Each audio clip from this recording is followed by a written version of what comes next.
ಒಂದು ಹಿನ್ನೆಲೆ ಹಾಸನದಲ್ಲಿ ಊರಲ್ಲಿ ಜಾತ್ರಾ ಮಹೋತ್ಸವ ಏನಿದೆ, ಜಾತ್ರಾ ಮಹೋತ್ಸವಕ್ಕೆ ಬರಬೇಕು ಅಂತ ಹೇಳಿ ನಮ್ಮ ಅಲ್ಲಿಯ ಮುಖಂಡರು ಸ್ವಾಮಿಗೌಡರು, ನಮ್ಮ ಸ್ವರೂಪ್ ಅವರು ನಿನ್ನೆ ದಿನ ದೆಹಲಿಗೆ ಫೋನ್ ಮಾಡಿದ್ರು. ಅದರ ಹಿನ್ನೆಲೆಯಲ್ಲಿ ಇವತ್ತು ದೇವಸ್ಥಾನಕ್ಕೆ ಹೋಗ್ತಕ್ಕಂಥ ಕಾರ್ಯಕ್ರಮದ ಹಿನ್ನೆಲೆಯಲ್ಲಿ ನಾನು ಯೂಶಲಿ ನಮ್ಮ ಕುಟುಂಬದಲ್ಲಿ ನಿಮ್ಗೆಲ್ಲ ಗೊತ್ತಿದೆ, ಹಾಸನಕ್ಕೆ ಬರ್ತಕ್ಕಂಥ ಸನ್ನಿವೇಶದಲ್ಲಿ ರಂಗನಾಥ ಸ್ವಾಮಿ ಟೆಂಪಲ್ಗೆ ಇಲ್ಲಿ ಬರ್ತಕ್ಕಂಥದ್ದು ನಮ್ಮ ಕುಟುಂಬದಲ್ಲಿ ಸರ್ವೇ ಸಾಮಾನ್ಯ. ಅದರಿಂದ ಆ ಒಂದು ಜಾತ್ರಾ ಮಹೋತ್ಸವಕ್ಕೇನು ಕಾರ್ಯಕ್ರಮಕ್ಕೆ ಬರ್ತಾ ಇದ್ದೆ, ದೇವ್ರ ದರ್ಶನ ಪಡೆದು ಹೋಗೋಣ ಅಂತ ಹೇಳಿ ಇಲ್ಲಿಗೂ ಬಂದಿದ್ದೆ. ತಮಿಳುನಾಡಲ್ಲಿ ಸರ್ ಈಗ ಸರ್ಕಾರ ರಚನೆಗೆ ರಾಜ್ಯಪಾಲರು ಬಿಡ್ತಾ ಇಲ್ಲ, ಒಂದು ಕೇಂದ್ರ ಸರ್ಕಾರನೇ ಅವ್ರ ಕೈಲಿ ಇದು ಮಾಡಿಸ್ತಾ ಇರೋದು ಸರ್. ಈಗ ಹೆಚ್ಚಿನ ಸೀಟ್ ತಗೊಂಡ್ರು ಅವ್ರಿಗೆ ಅಧಿಕಾರ ತಗೊಂಡು ಬಿಡ್ತಾ ಇಲ್ಲ. ಈಗ ಒಂದೊಂದು ಸಂದರ್ಭದಲ್ಲಿ ಆಯಾ ರಾಜ್ಯದ ರಾಜ್ಯಪಾಲರುಗಳು ಸ್ಪಷ್ಟ ಬಹುಮತ ಬರದೇ ಇದ್ದಾಗ ಅವರವರದೇ ಆದಂತ ಕಾನೂನು ಪಂಡಿತರ ಸಲಹೆ ಮೇರೆಗೆ ರಾಜ್ಯಪಾಲರು ತೆಗೆದುಕೊಳ್ತಕ್ಕಂಥ ನಿರ್ಧಾರಗಳು ಹಲವಾರು ಸಂದರ್ಭದಲ್ಲಿ ನೋಡಿದ್ದೀವಿ. ಇವತ್ತು ಅಲ್ಲಿಯ ರಾಜ್ಯಪಾಲರಿಗೆ ಕಾನೂನು ಪಂಡಿತರಿಂದ ಅವರೇನು ಮಾಹಿತಿಗಳನ್ನು ಪಡೆದು ಸ್ಪಷ್ಟ ಬಹುಮತದ ಸಂಖ್ಯೆಯನ್ನ ರಾಜ್ಯಪಾಲರ ಗಮನಕ್ಕೆ ತರಬೇಕು ಅಂತಕ್ಕಂಥದ್ದನ್ನ ಅವ್ರಿಗೆ ಹೇಳಿದ್ದಾರೆ. ಅವರು ಸ್ಪಷ್ಟ ಬಹುಮತದ ಸಂಖ್ಯೆಯನ್ನ ಪಡಿತಕ್ಕಂಥ ನಿಟ್ಟಿನಲ್ಲಿ ಈಗಾಗಲೇ ಹಲವಾರು ರೀತಿಯಲ್ಲಿ ವಿಜಯ್ ಅವರು ಸಹ ಪ್ರಯತ್ನ ಪಡ್ತಾ ಇದ್ದಾರೆ. ಈಗ ಎರಡು ಪ್ರಮುಖ ವಿರೋಧ ಪಕ್ಷಗಳೀಗ ಡಿಎಂಕೆ ಅವರು ಸಹ ಈಗಾಗಲೇ ಸ್ಟಾಲಿನ್ ಅವರು ಒಂದು ಮಾತು ಹೇಳಿದ್ದಾರೆ, 6 ತಿಂಗಳು ನಾನು ಯಾವುದೇ ರೀತಿಯಲ್ಲಿ ಡಿಸ್ಟರ್ಬ್ ಮಾಡ್ಲಿಕ್ಕೆ ಅವಕಾಶ ಕೊಡೋದಿಲ್ಲ, ಸರ್ಕಾರ ನಡೆಸಲಿ ಅಂತಕ್ಕಂಥದ್ದು ಅವರು ಶುಭ ಹಾರೈಸಿದ್ದಾರೆ. ಅದರಿಂದ ಬಹುಶಃ ಇನ್ನೊಂದು 2 ದಿನಗಳಲ್ಲಿ ಅಲ್ಲಿ ತಮಿಳುನಾಡಲ್ಲಿ ಇರ್ತಕ್ಕಂಥ ಈ ಒಂದು ಅಸ್ಪಷ್ಟತೆ ಸರಿಪಡಿಸ್ತಾರೆ ಅಂತಕ್ಕಂಥದ್ದು ನನ್ನ ಅಭಿಪ್ರಾಯ. ಮಾತುಕತೆ ಚರ್ಚೆ ನಡೀತಾ ಇದೆ ಅಂತಕ್ಕಂಥ ಒಂದು ರಾಜಕೀಯ ವಿಶ್ಲೇಷಣೆ. ಬಟ್ ಅದು ಊಹಾಪೋಹಗಳು ಅಂತಕ್ಕಂಥದ್ದು ನನ್ನ ಅಭಿಪ್ರಾಯ.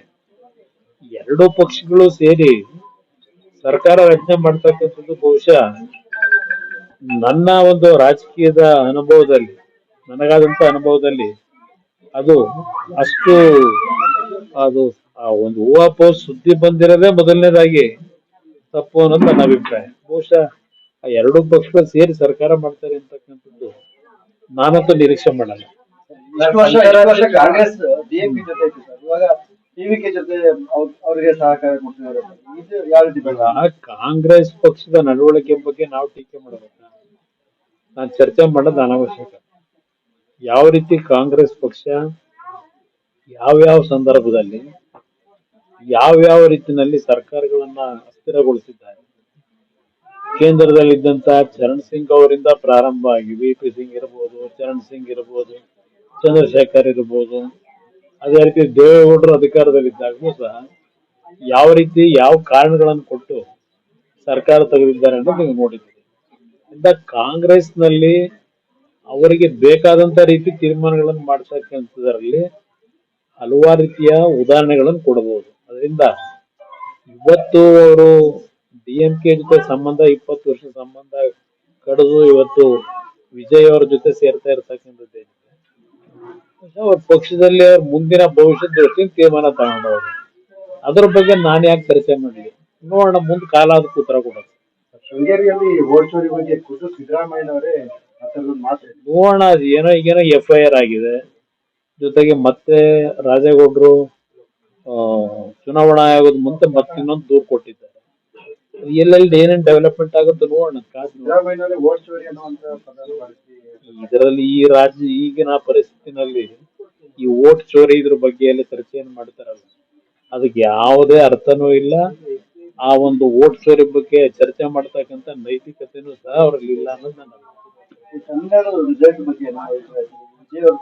ತಮಿಳುನಾಡಿನಲ್ಲಿ ನಾನಂತೂ ನಿರೀಕ್ಷೆ ಮಾಡಿದ್ದೆ. ನಾನು 1 ತಿಂಗಳು ಹಿಂದೆನೆ ಹೇಳಿದ್ದೇನೆ ಕೆಲವು ನಮ್ಮ ಸ್ನೇಹಿತರಿಗೆ, ಈ ಬಾರಿ ಬಹುಶಃ ಕಳೆದ 50 ವರ್ಷಗಳಿಂದ ಎರಡು ಪಕ್ಷಗಳೇನಿದೆ ದ್ರಾವಿಡ ಪಕ್ಷಗಳು, ಆ ಪಕ್ಷಗಳ ಆಡಳಿತ ಏನ್ ನೋಡಿದ್ರು, ಒಂದು ಹೊಸ ವ್ಯವಸ್ಥೆ ತರಬೇಕು ಅಂತಕ್ಕಂಥದ್ದು ಬಹುಶಃ ಜನಸಾಮಾನ್ಯರಲ್ಲಿ ಈ ಬಾರಿ ತೀರ್ಮಾನಕ್ಕೆ ಬರ್ತಾರೆ ಅಂತಕ್ಕಂಥದ್ದು ಒಂದು ನಿರೀಕ್ಷೆ ನಾನು ಇಟ್ಟಿದ್ದೆ.